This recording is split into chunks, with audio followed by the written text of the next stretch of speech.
Bonjour à toutes et à tous, on se retrouve aujourd'hui au Chalet d'un monde de jeux avec une invitée exceptionnelle. Bonjour Ariane. Bonjour. Tu es revenue, tu avais déjà fait une vidéo de showroom il y a quelques mois maintenant. On avait présenté plein de jeux publiés par Gigamic. Quelques mois se sont passés, ces jeux sont sortis et... Oh dis donc, il y en a d'autres qui viennent d'arriver.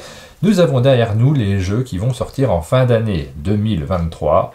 On va les découvrir, on va vous les présenter très rapidement. Ce sont des présentations courtes, on ne va pas jouer à ces différents jeux, mais vous allez en avoir une très bonne idée. Vous saurez de quoi il s'agit quand vous vous déplacerez éventuellement en boutique pour aller les acheter chez votre revendeur préféré. Et on va commencer par parler de jeux de société qui sont déjà parus. Oui, c'est ça. Bon, on va faire ça chronologiquement. Du coup, on part de fin de l'été pour aller jusqu'à Noël. Voilà, c'est sur la toute fin d'année 2023, il y en a pas mal. Alors, premier jeu qui est déjà paru, il s'agit de Line It. Hop, je vais le chercher, il est juste derrière moi. On va le sortir. Alors là, c'est un tout petit jeu de cartes avec des numéros. Il y a pas mal de jeux avec des numéros qui sont sortis ces derniers temps. C'est un jeu de Team Jurecki à partir de 8 ans pour 2 à 5 joueurs. Et donc ça, c'était encore jusqu'à maintenant le dernier format boîte métal. Oui.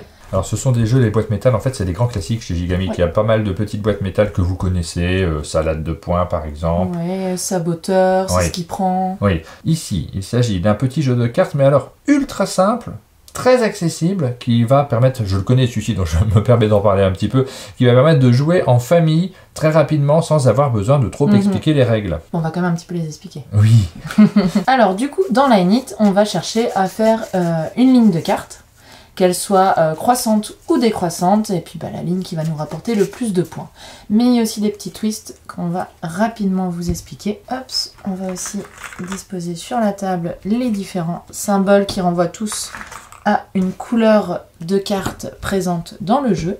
On va jouer jusqu'à épuisement de la pile de cartes, et par exemple là si on joue à 2, et on va mettre 4 cartes au centre de la table, donc le nombre de joueurs plus 2, toujours. Quand c'est mon tour de jeu, donc on va être le premier joueur à tour de rôle, j'ai toujours qu'une seule option, c'est je prends une carte. Oui. Mais ensuite cette carte, soit je l'ajoute à ma ligne, donc je vais pouvoir la commencer, ou soit je la garde en main. J'ai le droit à seulement 2 cartes en main, donc ça permet de temporiser un petit peu, mais ça c'est limite quand même. Voilà, allez, j'y vais, je la pose. Et ainsi de suite, par exemple, toi si tu prends le 49 et que tu le gardes en main, bon je joue pour toi, du coup je joue mal exprès. Et ensuite, les 2 cartes qui vont rester, on va les mettre près de ce qu'on appelle les jackpots. Du coup, c'est juste, on les lie au symbole correspondant de la couleur. Et on va continuer comme ça à tour de rôle. Mettons, si après je fais une ligne, par exemple, comme ceci. Et donc, à partir du moment où je vais mettre 3 cartes de la même couleur dans ma ligne, bon là elles sont consécutives mais elles n'ont pas forcément besoin de l'être, je vais pouvoir récupérer un jackpot, donc le jackpot de la couleur associée, ici le jaune. Et ces cartes, ça va juste être du bonus, elles vont venir dans ma pile de score, c'est 1 point par carte. Et je dis que c'est juste du bonus parce qu'en fait à tout moment je peux fermer ma ligne quand j'ai plus de cartes qui vont pour la continuer, ou je trouve que c'est opportun de la fermer, par exemple pour refaire un combo de jaune ou autre. Et pour la fermer, je dois toujours défausser 3 cartes, peu importe lesquelles, et garder celles qui restent. Donc du coup, voilà, on en perd quelques-unes, d'où l'intérêt de faire une ligne la plus grande possible. Par contre, les jackpots, c'est tout dans la poche directement, on ne doit rien défausser. Et il y a aussi un autre petit twist à ce jeu de cartes. Voilà, ça va être les cartes avec des plus. Donc il va y avoir des plus 3, des plus 4 ou des plus 5 de disponibles. À partir du moment où j'en récupère un, en fait, je vais faire un pari. Je vais parier que ensuite dans ma ligne, je vais mettre au moins 5 cartes. Si j'y arrive, tant mieux. Hop. Je pourrais ensuite, en fermant ma ligne, échanger cette carte contre un jeton, qui sera soit un plus 5 si j'y suis parvenu, soit un moins 5 si ça n'a pas été le cas. Donc attention à le faire, à bien timer où est-ce que je le mets dans la ligne, quand est-ce que je le fais dans la partie, pour pas être pris de court et se retrouver avec des points négatifs qui peuvent coûter cher.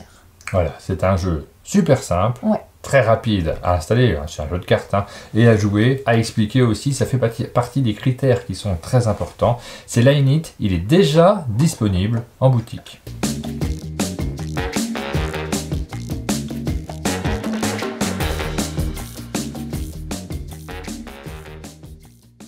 Deuxième jeu qu'on vous présente aujourd'hui, il est déjà sorti également, c'est un jeu qui s'appelle Vers l'infini, mais pas au-delà, un jeu de Darrell Cannon, 10 ans et plus, 2 à 8 joueurs.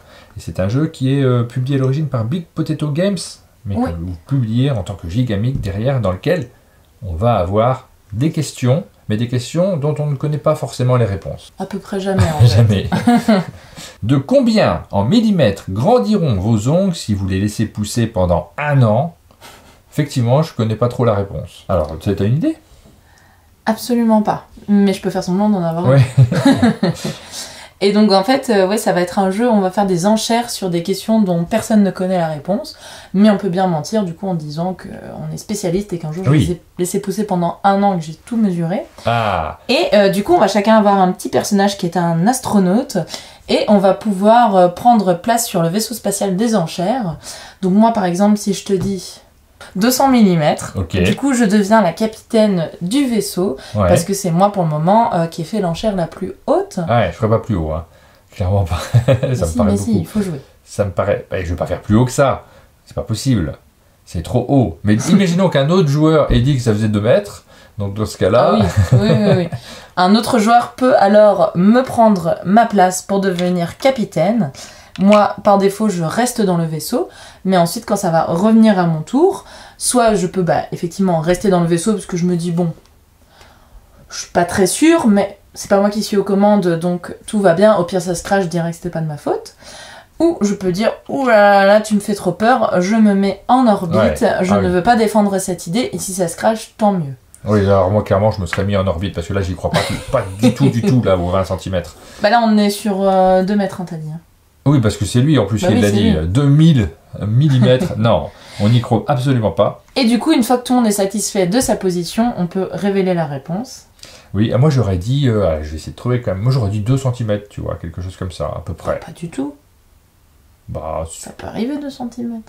Oui, bah du coup, si ça peut arriver sur 1 an, oui. Sur 1 an. Ouais. Ouais, je ne sais pas, moi j'aurais dit 2 cm. Vas-y. Alors, on va regarder la réponse. 42 mm, donc 4 cm. Ah oui, j'étais très loin. Bon, du coup, sans surprise, le vaisseau ne décolle pas. Ouais. Et alors, le capitaine va perdre des points. Donc ici, en l'occurrence, Monsieur l'Alligator passe à -1. Et par contre, ceux qui sont descendus à temps, qui n'ont pas cru en cette expédition sans succès, gagnent des points. Donc nous, on va avoir des points. Et de la même façon, l'équipage, par contre, eux, certes, ça n'a pas décollé, mais ce n'est pas de leur faute. Donc ils restent neutres. Et on va avoir comme ça une petite chose entre oser pour récupérer plus de points, parce qu'en effet, si le vaisseau avait bien décollé, le capitaine aurait plus de points que ses comparses dans le vaisseau. Mais en même temps, voilà, si on va trop loin, comme là c'est le cas, on risque aussi d'en perdre. Et ça, c'est vraiment la version de base. Après, il y a des petites variantes qui vont être le jeu du méga bluff, qui va être toucher la lune, par exemple, où là, je peux donner le chiffre exact en tant que capitaine et je vire tout le monde dans le vaisseau. Ah oui. Si j'ai le bon chiffre, mais ça doit vraiment être le bon, parce que sinon, on prend juste les réponses qui sont inférieures à la bonne réponse. Bah alors là, si c'est le bon, on va avoir plus de points. Par contre, si c'est mauvais, on va perdre aussi plus de points, donc on doit déjà avoir engrangé des points de victoire à perdre éventuellement.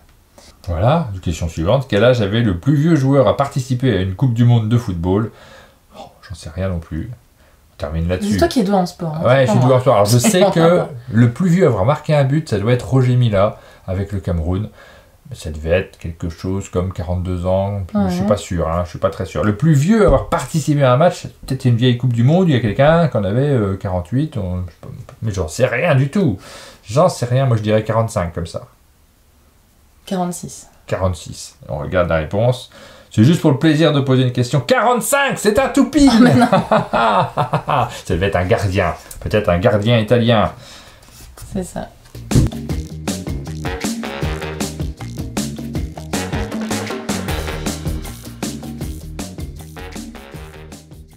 Celui-ci, vous l'attendiez avec impatience, Dorf Romantique, c'est un jeu de Lucas Zar et Michael, Palm joli à l'envers. C'est surtout le jeu qui a remporté le Spiel des Jahres cette année. Donc forcément, il était très très attendu et c'est un jeu coopératif. Oui, donc c'est Dorf Romantique, le jeu de société, parce que c'est dérivé d'un jeu vidéo. Et donc on retrouve vraiment l'essence de ce jeu vidéo et le fait qu'on va jouer en totale coopération et qu'on va jouer aussi dans une aventure qui va évoluer. Donc c'est un jeu vraiment évolutif et c'est pour ça qu'on va avoir plein de boîtes dans la grosse boîte et qui vont nous permettre, après chaque partie, en toute logique, de débloquer un petit élément en plus. On sait pas ce qu'il y a dedans, hein. Là c'est la surprise non. absolue. Bah, peut-être que dans l'autre vidéo, on sera tellement doué qu'on va débloquer une boîte dès la première partie. Parce qu'on va faire une partie de Dorfromantik, vous allez pouvoir la découvrir également sur notre chaîne au début du jeu. On commence avec le matériel de base, on commence aussi avec ces livrets qui vont vous permettre aussi de noter vos parties, de pouvoir évoluer, de faire une campagne. On a des fiches de campagne qui sont disponibles juste ici. Le principe du jeu est assez simple et c'est un jeu qui va entraîner la discussion pour essayer d'avancer dans les scénarios. Petite précision dès le début qui est très importante, ça n'est pas un legacy. Vous voyez des boîtes, mais on ne va pas abîmer le matériel. Vous allez pouvoir réinitialiser vos parties et recommencer des campagnes avec des joueurs différents. Ouais, ou même avoir des campagnes en simultané en fait, parce que sur chaque campagne, on va noter ce qu'on a débloqué, on peut tout ranger et puis se passer le jeu, faire des campagnes en parallèle, il n'y a aucun problème. Comme un jeu vidéo, on a nos sauvegardes et puis c'est bon. Pour donner très rapidement une idée du jeu, quel est le principe général de Dorfromantik? Alors le principe c'est qu'on va construire notre petit paysage idyllique de campagne. Et en fait on va devoir, en tout cas à la première partie uniquement, répondre à des objectifs. On va toujours avoir 3 objectifs en simultané. Donc les objectifs ça va être les tuiles avec une bulle ici. Donc en fait à notre tour, chaque joueur à chaque fois va révéler une tuile. Et on va se concerter pour voir où la placer de la façon la plus efficace. Donc vu qu'il faut toujours avoir 3 objectifs, au début on va juste révéler les 3 premiers joueurs, ou les 3 premiers tours en tout cas, on va révéler 3 tuiles objectifs. Donc quand on révèle une tuile objectif, elle s'accompagne toujours d'une petite tuile ici, avec un numéro associé. Donc ici c'est une tuile de champ, donc on va l'associer avec une tuile numéro adéquate, c'est la 4, et ensuite seulement on va réfléchir où la poser. Bon, au début il n'y a pas un enjeu dingue, et on va faire ça ainsi de suite. Pour avoir des objectifs qui se mutualisent, comme ça on va y arriver plus vite. Donc ça va être toujours des objectifs où on va essayer de faire un paysage de champ composé de 4 tuiles exactement, et ici de 6 tuiles exactement. Et là, hop, on a un paysage d'habitation qui se rajoute, qui va devoir être composé de 5 tuiles. Donc à partir du moment où on a fait ça, bon comme vous voyez, bon là Martin a fait ça bien, il a bien relié les choses entre elles, mais je peux aussi faire ça comme une bourrine et associer des éléments qui ne vont pas entre eux, ce n'est pas un problème. Oui. Tout ce qui va être problématique, c'est au niveau des chemins de fer et des cours d'eau qu'on ne peut pas interrompre, mais tout le reste, on fait vraiment notre paysage à notre sauce. On essaie d'être le plus efficace possible. Et ensuite, les joueurs vont se concerter, parce que ça fait partie des jeux dans lesquels on va discuter, on va retourner les tuiles, on va les découvrir, on va voir à quel endroit ces tuiles-là sont les mieux placées en réalité pour réussir à compléter ces objectifs. Celui-ci, on n'est déjà pas trop loin, on a 2 champs, on n'a pas terminé encore pour avoir les 4. Il va falloir espérer tirer d'autres tuiles avec des champs, les placer au bon endroit. Parfois, il y a des choix à faire. Et on va aussi avoir une autre petite variante dans le jeu. Ça va être, on va aussi avoir des drapeaux. Oui. Donc ça c'est une première petite variante qu'on met. Ensuite on va avoir bien sûr d'autres éléments qui vont se rajouter au fur et à mesure des parties, mais on commence quand même avec des petites choses. Ici on va chercher à faire un paysage fermé d'habitation. Oui. Et on va scorer autant de cases que comporte ce village en fin de partie, mais uniquement s'il est fermé. S'il est encore ouvert, ça sera 0. Donc on va vouloir qu'il soit très grand, mais d'un autre côté, si c'est trop grand et qu'on l'a pas fermé à temps, c'est 0 point. Donc là, on aurait une problématique. Là, on pourrait s'amuser à se le placer par ici en espérant fermer cette zone pile avec 5 pour pouvoir remplir cet objectif. Mais on a aussi notre champ qui complète bien les différents champs. Calcul, choix, stratégie, discussion autour de la table. On est dans un jeu coopératif dans lequel, évidemment, les interactions entre les joueurs sont essentielles pour savoir quelles sont les bonnes stratégies à suivre. Voilà, il s'agit de Dorfromantik, le jeu qui a décroché le Spiel des Jahres 2023.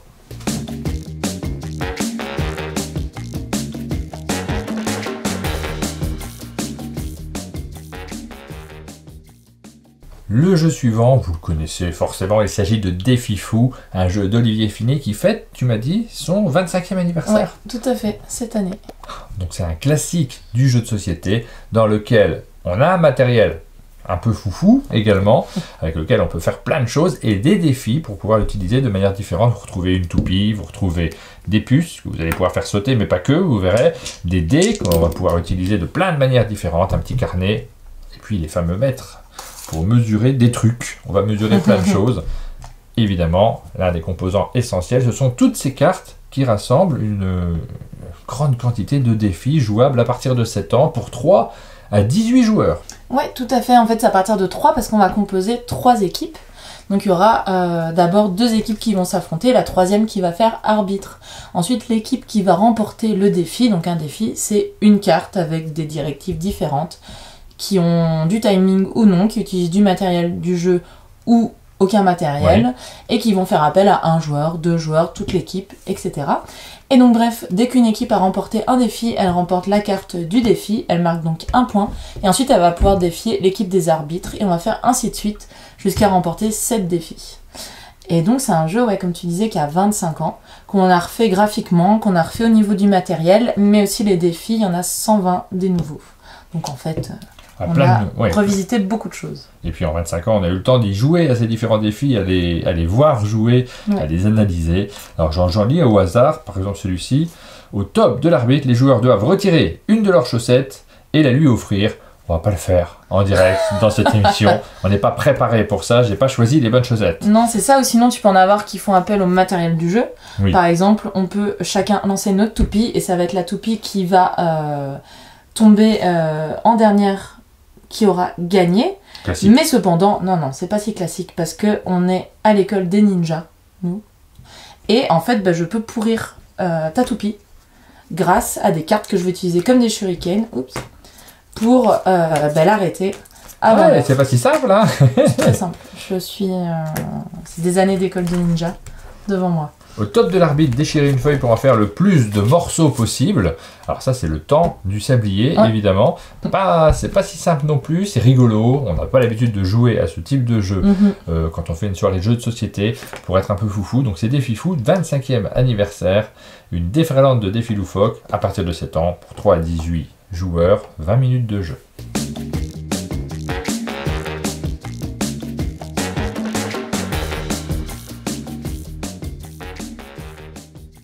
Le jeu suivant sont 3.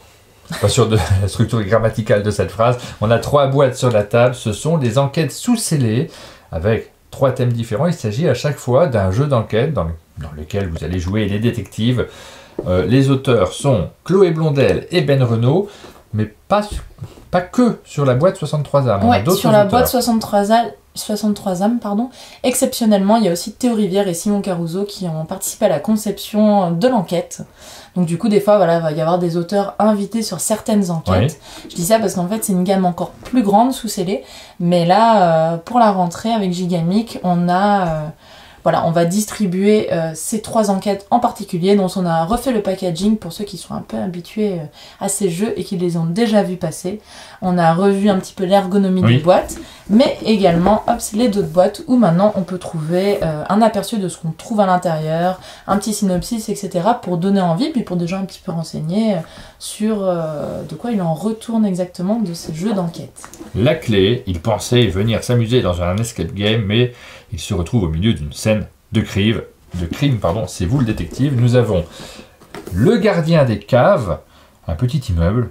Le gardien retrouvé mort dans les caves, 6 habitants, tous suspects. Que s'est-il passé? Et donc, 63 âmes, la tranquillité d'un petit village reculé en éclats quand le corps d'une jeune femme est retrouvé dans les bois.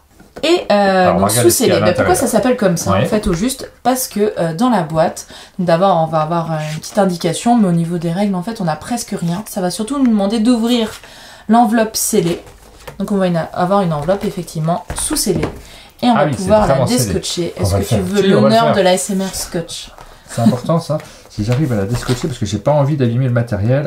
Est-ce que c'est le seul élément que vous risquez d'abîmer, c'est le scotch, donc c'est pas très grave. Mais vous avez vraiment ce scellé qui donne déjà le ton. Waouh! Je remettrai, tu vois.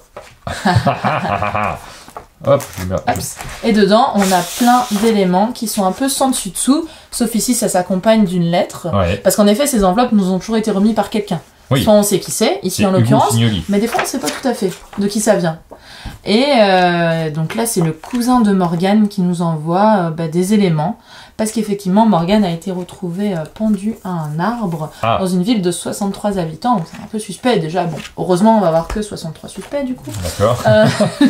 Mais lui il ne croit pas au suicide, parce qu'en effet c'est ce qui a été conclu par la police, et il nous envoie très gentiment tous les rapports de police avec une petite note pour nous dire en gros qu'il pense que la police n'a pas bien fait les choses, mais que nous on va être beaucoup plus compétents qu'eux. Il a bien raison. Et du coup on va aussi avoir là des sous-scellés également de la police, des rapports d'enquête, des procès-verbaux, des analyses du légiste, etc. Et on va devoir solutionner tout ça. Mais oui, on a aussi des vrais objets. Donc là, on a vraiment un calendrier. Et vraiment le calendrier de la Poste avec la carte de Poitiers. C'est ça. Vraiment, hein, à l'ancienne. Et on va avoir plein de petites choses, même des coupures de journaux qui sont vraiment en papier journal. Tout pour avoir une immersion au maximum. Ici, j'ai même d'autres petits objets. Hop, non, hop. Ah, dis donc. J'ai un petit pins, j'ai des dessins. Ah ouais, non, c'est chic, hein, il y a du matériel qui est pas mal vraiment de choses. inhabituel. C'est vraiment, voilà, hop, un petit dessin, mais peut-être fait par Morgane, enfin, on sait pas trop. On va pas vous révéler le système, on va pas vous dire vraiment ce qui s'est passé. Ce serait un peu vache, hein, si je dis qui sont les coupables. D'autant que j'ai pas encore fait l'enquête, moi je vais y jouer. Voilà, ça c'est sous-scellé. C'est sous-scellé, c'est 63 âmes, oui. On a 3 boîtes donc, là, qui ressortent. Ça. Et ce qui est chouette aussi, c'est qu'en fait, pour donner nos réponses, on aura à chaque fois accès à une adresse mail. Pareil, des fois on sait de qui ça vient. Ici, c'est le cousin de Morgane qui nous demande de lui écrire. Mais des fois, on va avoir moins de détails, etc. Et on va pouvoir envoyer nos conclusions. Mais contrairement à d'autres jeux d'enquête, on va pas ensuite être coupé brutalement dans notre enquête. Ça va être en fait aussi un bot qui va nous aiguiller, qui va nous conduire jusqu'à avoir la bonne solution. Parce que des fois, on n'a pas forcément tous les éléments. On n'a pas envie de s'arrêter brusquement en lisant la solution, en se disant « Ah mince !» Non, là, il va nous aiguiller, nous dire « Ah, vous n'avez pas oublié ça. Ah, tiens, prenez accès sur telle chose. » Parce qu'effectivement, il y a aussi le fait qu'on a des documents, mais pas que. On va pouvoir aussi se servir d'Internet, se servir de notre téléphone.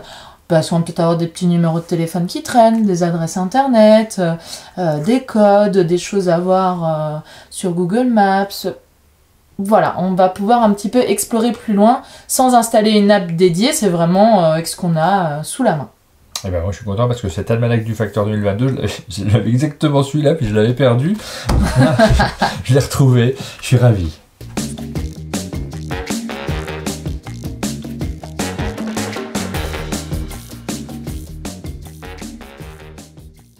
Bonsaï, il ne s'agit pas seulement d'un film avec Coluche, je ne sais pas si tu connais ce film de grande qualité. Il s'agit également d'un jeu de société dans lequel on va fabriquer, on va faire pousser plus exactement notre bonsaï. C'est un jeu qui est signé par Rosaria Battiato, Massimo Borzi et Martino Chiacchiera. J'espère les avoir bien prononcés. Pour 10 ans et plus, 1 à 4 joueurs, 40 minutes de jeu. Ouais, tout à fait. Donc on va être dans un jeu zen, un jeu nature, où on va faire notre bonsaï au fur et à mesure. Mais quand même assez rapidement, parce qu'en fait on va jouer jusqu'à épuisement de la pile de cartes, et là c'est la pile de 4 pour 4 joueurs, on a un peu triché, mais tout ça pour dire qu'il n'y a pas tellement de cartes que ça, et la partie va être assez tendue à ce niveau-là. Et donc quand on va jouer, on va faire une action au choix parmi deux, soit on va cultiver, soit on va méditer. Donc méditer, c'est tout simplement prendre une carte dans la rivière de cartes, toutes sont gratuites, mais plus elles traînent longtemps dans la rivière, plus elles auront des petits pouvoirs additionnels que je préfère en même temps du pouvoir de la carte. Et cultiver, ça va être prendre les tuiles qu'il y a dans mon petit pot et pouvoir les mettre sur mon bonsaï, bien sûr avec des contraintes de pause et aussi des contraintes de stock. Et globalement, les cartes vont soit m'inviter à prendre des éléments pour construire mon bonsaï, donc ça va être du bois, ça va être des feuilles, des fleurs et des fruits, et pouvoir les mettre dans ma réserve ou des fois presque directement sur mon bonsaï. Ça va m'inviter aussi à agrandir mon espace de stockage pour stocker mes tuiles en attendant de les cultiver, ou aussi pouvoir me donner des objectifs personnels. Parce qu'en effet, je pourrais avoir des objectifs personnels, par exemple prendre un certain nombre de telles cartes en jeu, mettre un certain nombre de fleurs dans mon bonsaï, mais on aura aussi des objectifs communs Donc là, qui vont plutôt être sur de la rapidité. Ça va être soit sur ce que j'ai dans mon bonsaï, effectivement, celui qui va avoir le plus de bois, ou aussi des contraintes de pose. Par exemple, avoir un fruit qui dépasse en dessous de mon pot. Parce qu'on est sur un bonsaï, donc on peut avoir pas mal de formes de bonsaï différentes. Ouais, j'ai commencé à en faire un. Effectivement, ça fait partie du plaisir de jeu, c'est de regarder comment les joueurs ont construit leur bonsaï, ce qui s'est passé pendant la construction et ce que ça donne à la fin. Parce qu'on a son petit élément qui grandit juste devant nous, notre petit arbre. Ça fait plaisir également. Moi, j'aime bien les jeux dans lesquels je n'ai pas du tout joué à celui-ci encore. Donc, c'est pas un avis que je vous donne. Tu me fais n'importe quoi. Bah, c'est n'importe quoi. Ouais, je suis désolé. J'aime bien les jeux dans lesquels on construit quelque chose. Et alors, j'ai hâte de découvrir comment on fait pour faire pousser cet arbre. Mais oui, et puis aussi pour ceux du coup qui s'intéressent au thème, ça va être un jeu aussi, on va retrouver plein d'infos sur les bonsaïs, comment cultiver son bonsaï, les différents types de bonsaï, etc. Et on va aussi avoir plein de variantes en fait solo, pour tranquillement faire son petit bonsaï en fonction des saisons, des contraintes de température, etc. Donc on va vraiment être sur un jeu où le thème est très présent, et on va vraiment sentir qu'on est des maîtres dans l'art du bonsaï, et qu'on va faire ça à peu près bien. Pas forcément la première partie, mais au bout d'un moment, on va gagner en expertise et avoir des défis aussi qui vont devenir de plus en plus difficiles. Et ce sera l'occasion de regarder le film avec Coluche, évidemment, après avoir joué au jeu.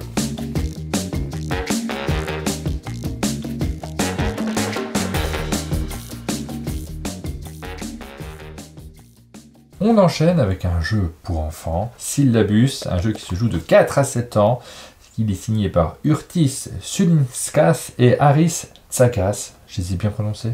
Tout à fait. Oui, j'espère, on n'est pas sûr. 4 à 7 ans, 2 à 4 joueurs, 15 minutes de jeu. Alors, donc dans Syllabus, d'abord on va mettre en place comme ça un plateau de 5 images sur 5. Il y a d'autres images dans la boîte, elles sont toutes recto verso. Bref, il y a moyen de bien varier la mise en place. Et on va s'aider d'une petite fiche qu'on a pour disposer ensuite nos animaux et nos étoiles. Donc un animal, c'est un joueur, du coup, qui va être interprété par un enfant. Et donc les mises en place, c'est juste pour que ce soit la même difficulté pour chaque enfant autour de la table. Et donc du coup, concrètement, qu'est-ce qui se passe dans Syllabus? Eh bien, il se passe quelque chose d'absolument affreux. Ah oui. Ah oui, c'est le drame. En fait, les enfants, en se réveillant ce matin, ne se souviennent plus de leurs rêves. Donc du coup, ils se disent, mince, il faut agir. Et ils ont l'idée d'une solution très rapide, simple et efficace, qui va être de trouver des costumes d'astronautes pour monter ensuite dans le ciel et essayer de se remémorer leurs souvenirs par bribes d'images. Donc chaque bribe de souvenir de rêve, en fait, ça va être représenté par une étoile de leur couleur. Donc par exemple, moi, hop, si je joue le crocodile, je vais avoir les super étoiles rouges à lunettes de soleil. Et je vais devoir du coup les récupérer les 5 sur le plateau, puis les ramener à la lune pour qu'elles me remettent un petit peu mon rêve en perspective et qu'on puisse enfin aller se recoucher l'esprit tranquille. Et donc du coup, pour me déplacer à travers le plateau pour chercher chaque étoile, en fait, je vais devoir d'abord regarder sur quelle image est-ce que je me trouve et essayer de trouver un mot en rapport avec cette image. Ça peut être très littéral, comme là c'est un éventail. Je peux aussi être un peu plus dans l'imaginaire, je peux vraiment développer. Ça peut être en rapport avec le vent, ça peut être un accessoire. Refroidir. Voilà, refroidir, etc. C'est rouge. Bref. Je vais essayer d'un peu développer comme ça le vocabulaire autour pour choisir le meilleur mot. Et en fait, quel va être le meilleur mot? Ça va être celui qui va me permettre de me déplacer jusqu'à mon étoile, ou en tout cas de m'en approcher, parce qu'on peut faire des étapes sur la route, c'est pas un souci. Imaginons j'ai choisi le mot éventail, je vais me déplacer d'autant de cases que de syllabes dans ce mot. D'où le nom du jeu. Voilà, c'est ça. Donc là, par exemple, je pourrais faire éventail. Bravo. Hop, et j'ai fait 3 déplacements et miracle, je tombe sur une étoile rouge. À ce moment-là, si je finis mon déplacement sur une étoile rouge, eh ben, je peux la collecter. Si c'est pas le cas, c'est pas grave, c'est une étape. Et ainsi de suite, on va jouer comme ça à tour de rôle. Le premier joueur arrivé à la lune avec ses 5 étoiles aura remporté la partie. Bien sûr, on finit le tour en cours. On voit s'il y a des égalités. Et à ce moment-là, on est plusieurs à se souvenir de notre rêve en même temps et c'est fabuleux. Voilà, c'est un petit jeu qui vous permet de jouer. C'est indiqué sur la boîte avec les syllabes, c'est pour les enfants et ça permet aussi de passer un bon moment avec eux. Là, par exemple, je suis devant ma cheminée, c'est à moi de jouer. Qu'est-ce que je pourrais dire? Cheminée, tu crois? Ouais, mais ça marche pas. Il faut que j'aille sur le vert. Cheminée, ouais, je pourrais aller là. Mais ouais, après, tu peux faire plus simple aussi, tu peux juste dire feu. Feu. Voilà. trop doué. Et donc du coup, outre le traitement des syllabes, ça va aussi favoriser l'imaginaire, le vocabulaire, etc. Donc ça va être assez chouette et a priori les adultes s'ennuient pas trop, en tout cas Martin pas. Non.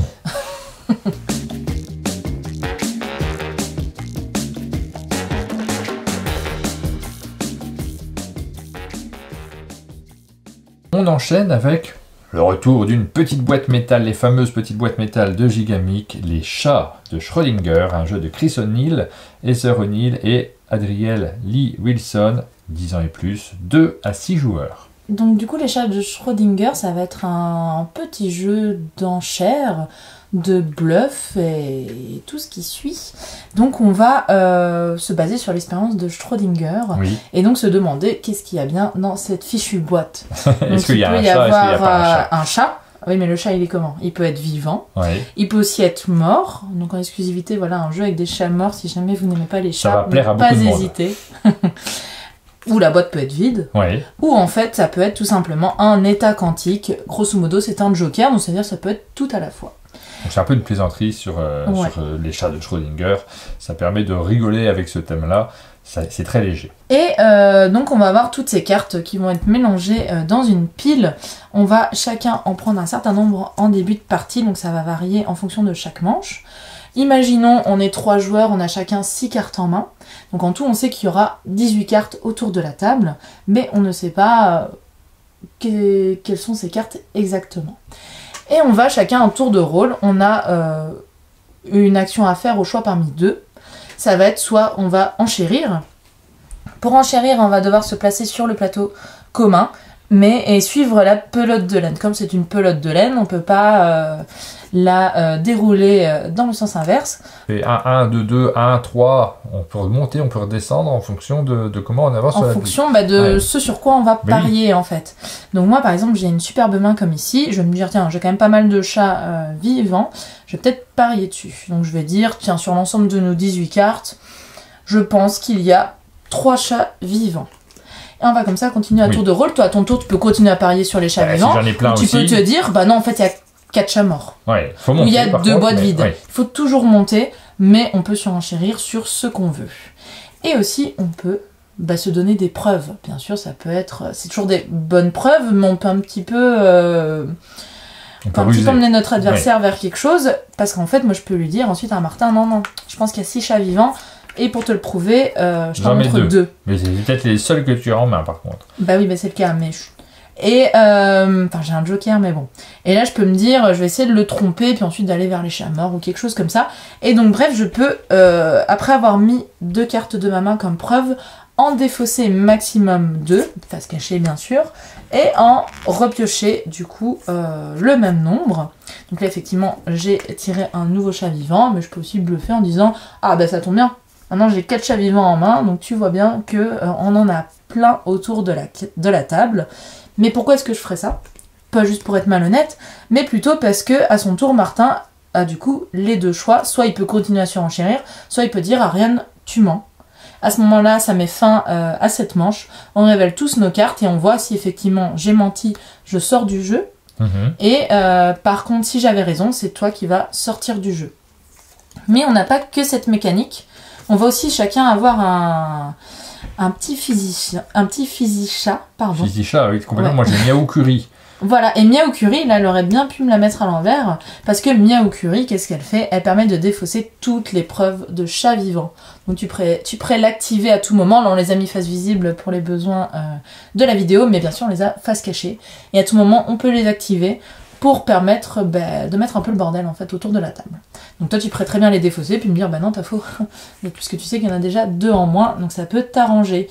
Et on va en avoir plein, à chaque fois il va y avoir des petits jeux de mots. Moi j'ai Stuffalokings, il permet de sauter mon tour, comme ça si je sais pas trop, je saute et je prends de l'avance, et on va en avoir pas mal d'autres, et ça va permettre d'un petit peu renverser le jeu, d'un peu améliorer nos parties. Voilà, ça s'appelle Les chats de Schrödinger et c'est disponible dans les fameuses petites boîtes métal de Gigamic.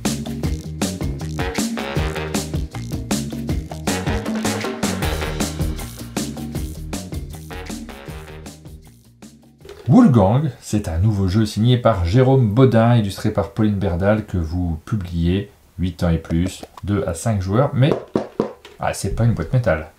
Non, bah c'est l'évolution des boîtes métal, donc c'est la nouvelle boîte à tiroirs qui voilà, va englober le même genre de jeu que les boîtes métal, donc toujours des jeux très familiaux, accessibles, avec quelques cartes, une petite planche de punch ou ici des petites roulettes en l'occurrence. Et c'est un format qu'on a essayé de travailler en fait pour qu'il soit aussi reconnaissable que la boîte métal et qu'il ait aussi cette solidité et ce petit embossing qu'on va retrouver sur le titre, sur des petits éléments qui rappellent cette qualité des boîtes métal que beaucoup de joueurs affectionnent, mais en même temps avec une production un peu plus éco-responsable et plus en rapport justement avec l'air du temps à ce niveau-là. C'est la pagaille dans la vallée, les moutons n'en font qu'à leur tête, utilisez au mieux les talents de chaque chien de berger pour reprendre le contrôle. On est devant un petit jeu de cartes. Ouais, tout à fait. Et donc c'est un jeu de cartes qui va se dérouler, chaque manche va se dérouler en 2 étapes. Bah, tout d'abord pour resituer, du coup nous on est de simples bergers et on va chercher justement à réorganiser un petit peu ce troupeau de moutons égarés et arriver à en faire revenir à la maison 20. Donc on va avoir la petite roulette qui va du coup compter le nombre de moutons qu'on a pu récupérer à chaque fin de manche et le premier arrivé à 20 ou qui le dépasse a gagné la partie. D'accord. Et donc du coup, dans la première étape de la manche, je vais avoir comme ça 6 cartes moutons en main. Les moutons peuvent avoir différentes couleurs, différents numéros, du coup différentes coupes de cheveux hyper stylées. Et je peux aussi avoir des actions. Donc il y a aussi les verts, mais que je n'ai pas pioché. À mon tour de jeu, je vais jouer une carte mouton au centre de la table. Donc soit je la joue toute seule, je joue à ta place, ou soit je joue le deuxième mouton en compagnie du premier, et ainsi de suite. On va jouer toutes nos cartes comme ceci. Tu vas dire, mais Ariane, qu'est-ce que tu es en train de ficher? Je vais rien dire parce que je sais pas y jouer pour l'instant, donc je découvre. On a aussi des petites cartes actions qui vont par exemple permettre ici de séparer un groupe de moutons en 2. Hop, continuons à mettre la pagaille. Et une fois qu'on a joué toutes nos cartes, sauf une, on va pouvoir passer à la deuxième phase qui va être celle de récupérer les moutons grâce à nos chiens de berger. Donc à chaque début de manche, on pioche un nouveau chien de berger. On a aussi toujours 2 niches vides, parce qu'effectivement, lors de cette phase, on va devoir jouer deux cartes bleues face cachée. Donc ça peut être soit 2 niches vides, parce qu'on va connaître du coup notre chien et chaque chien va avoir des façons de regrouper les moutons différentes. Donc c'est un peu ce qu'on va essayer de faire lors de la première partie de la manche, d'essayer de faire un truc qui pourrait bien plaire à notre chien, mais en même temps si on n'a pas vraiment réussi, qu'on se dit oui j'ai pas trop envie de me positionner sur cette manche, je peux juste jouer 2 niches vides, comme ça je garde mon chien pour le tour d'après, sachant qu'à chaque début de manche j'en pioche un deuxième. Je peux en avoir max 2 en main, mais ça me permettra peut-être à la manche suivante d'en jouer 2 d'un coup et de faire un gros coup. Bon là pour les besoins de l'exemple et puis parce que j'ai hyper bien joué, je vais jouer mon chien. Et ensuite, quand on les retourne, donc toi tu as aussi un chien, imaginons que tu le joues, on va regarder les numéros d'initiative et bien sûr le plus petit numéro va commencer. Ici, si ton chien bat les brosses, je suis désolée, je t'ai donné le chien un peu plus... petit peu nul, il se gratte l'oreille toute la journée, mais au moins son plus grand avantage, c'est qu'il commence toujours en premier. Et du coup, les brosses, qu'est-ce qu'il fait? Il peut prendre n'importe quelle carte autour de la table. Bon, il est sûr d'avoir un point. Et d'un autre côté, il peut un peu foutre la pagaille parce qu'il va aussi pouvoir jouer sa dernière carte. Donc ça va être ce genre de petit pouvoir. Et moi, ensuite, j'ai Rapidos qui récupère tous les moutons seuls. Donc là, je peux me régaler. Ah là là. Je vais pas en récupérer juste que 5. Bon, j'imagine que les brosses, il va prendre un pas avec moi qui va en prendre un mouton tout seul en voyant ça. Et on va jouer comme ça, tous... à notre tour d'initiative. Vous imaginez bien qu'à 5 joueurs, si en plus chacun on va jouer 1 2 chiens, ça va pas laisser forcément beaucoup de place aux chiens avec les numéros les plus élevés, donc ceux qui potentiellement peuvent prendre le plus de moutons, ils ont peut-être plus grand chose à ramener à la bergerie. Et du coup on va avoir comme ça un petit jeu, on va essayer lors de la première partie d'un petit peu bluffer aussi, parce que au début on connaît pas encore les pouvoirs des chiens, mais au bout de quelques tours on va bien les connaître, et quand tu vas me voir comme ça poser tous mes moutons tout seul, tu vas te douter que je prépare un coup, et pouvoir peut-être m'en empêcher. C'est un coup de Rapidos. Voilà, c'est ça. Et du coup, on va essayer d'optimiser au mieux, d'empêcher les adversaires, de bluffer sur ce qu'on a en main comme chien, si on en joue, si on n'en joue pas. Et ça reste très familial. Et très accessible. Ouais, tout à fait. Ça s'appelle Woolgang, et c'est donc un jeu qui est jouable à partir de 8 ans, 2 à 5 joueurs.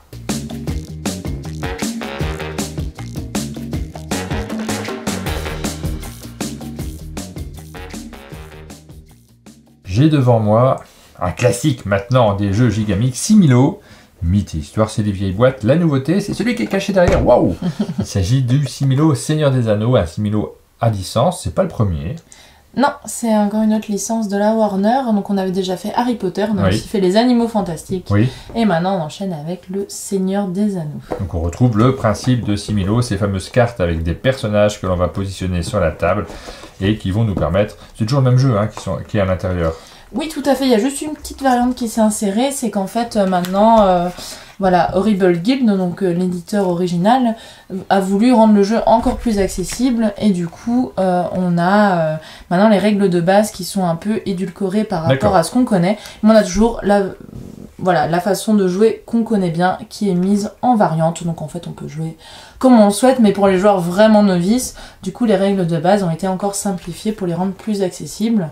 Il s'agit d'un jeu qui est signé toujours par Almar Art, Pierluca Zizzi, Martino Chiacchiera, et c'est illustré, mais comme toutes les autres boîtes, par Nayad, donc il a réinterprété à sa manière dans le style que l'on retrouve sur tous les Similo, le style très particulier, et puis très agréable parce que c'est l'occasion de retrouver les différents personnages que l'on connaît bien de la saga du Seigneur des Anneaux sous les traits de Nayad. Ouais, et d'autant plus parce que c'est le même illustrateur, en fait on peut combiner toutes les boîtes entre elles. Donc là, on peut jouer un mixte de Seigneur des Anneaux Harry Potter, Seigneur des Anneaux Conte, ou ce qu'on veut. Ça permet d'un petit peu agrémenter la chose, de la complexifier. Et c'est assez sympa parce qu'à l'heure actuelle, il y a presque une dizaine de boîtes. Oui. Donc du coup, on a de quoi s'amuser. Et donc du coup, dans Similo, on va jouer en coopération. Il y a une personne autour de la table qui va chercher à nous faire deviner un personnage secret. Donc on va composer une grille de cartes. Et ceux qui vont deviner vont éliminer au fur et à mesure des tours un ou plusieurs personnages. Et le but, c'est qu'à la fin des 5 manches, il reste uniquement le bon personnage. Bien sûr, si à un moment on l'élimine en cours de route, et ben c'est perdu de façon prématurée. Mais on n'est pas juste comme ça livré à notre merci. En effet, le narrateur peut donner des indices grâce à des cartes qu'il a en main. Donc ça va être d'autres cartes, soit en disant que ça ressemble au personnage qu'on cherche, soit en disant que ça ne ressemble pas. Et donc quand je parlais d'une version un peu plus simple, on va seulement jouer avec ce qui ne ressemble pas. Pour simplifier. Bien sûr, voilà, quand on est un peu plus joueur, quand on a été habitué, on peut donner les deux notions, ça va dépendre de la difficulté qu'on veut donner d'interprétation. Donc si ça ne ressemble pas à Legolas, je vais garder Arwen parce que je trouve qu'elle ressemble pas. Et ça ressemble pas, du coup c'est peut-être un méchant. Ouais. Donc on va peut-être éliminer les femmes qui sont gentilles. Exactement, on va réfléchir, on va discuter autour de la table, on va faire les bons choix, on va essayer d'aller le plus loin possible pour trouver le personnage qui est recherché.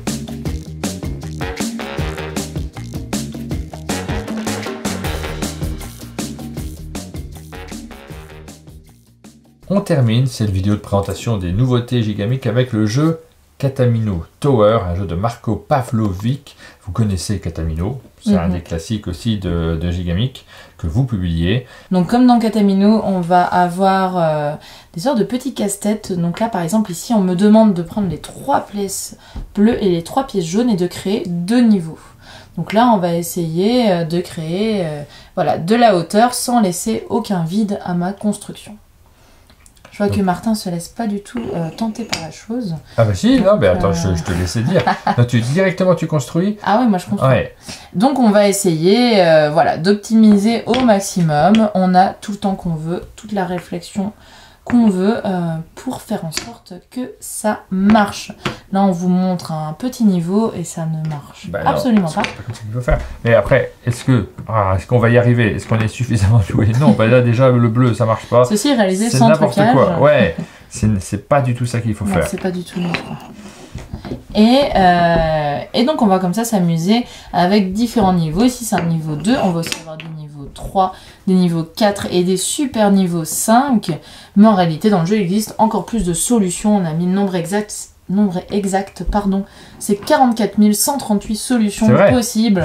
Et Martin essaye de nous en trouver déjà une devant vos yeux ébahis.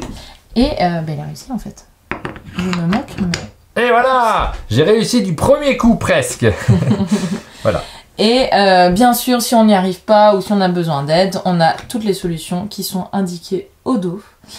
En tout cas, une des solutions, parce qu'on peut aussi en trouver d'autres en cherchant. C'est toujours des pièces en bois, c'est la même qualité, le même design que les autres opus, donc à la fois Katamino, aussi Gagne ton papa, Gagne ta maman, pour ceux qui jouent plutôt à ça avec leurs enfants. On va aussi avoir une petite variante de joueurs inclus dans la boîte. Et puis ça promet quand même quelques heures à bien se casser la tête. Ah bah oui, ça c'est un matériel qu'on a envie de manipuler absolument. Katamino Tower, donc c'était un jeu en bois qui est proposé par Gigamic, j'ai pas dit l'âge, à partir de 6 ans pour 1 ou 2 joueurs. Et on arrive à la fin de cette vidéo de présentation des jeux qui arrivent en fin d'année 2023. Il y en a toute une série, vous les connaissez maintenant, vous savez pas encore comment y jouer pour certains d'entre eux, on vous a pas expliqué toutes les règles, mais vous savez de quoi ils retournent. Peut-être que certains d'entre eux vous ont tapé dans l'œil. N'hésitez pas à le marquer dans les commentaires de cette vidéo. Indiquez-nous ceux qui vont peut-être se retrouver sous votre sapin ou que vous allez acheter. On est toujours très curieux de savoir, quand on fait une présentation comme ça, quels sont les jeux qui vous attirent plus particulièrement, qui correspondent à votre caractère. Merci Ariane pour cette présentation. Merci Martin. Et puis nous, on se donne rendez-vous très bientôt pour de nouvelles vidéos sur notre chaîne. À bientôt.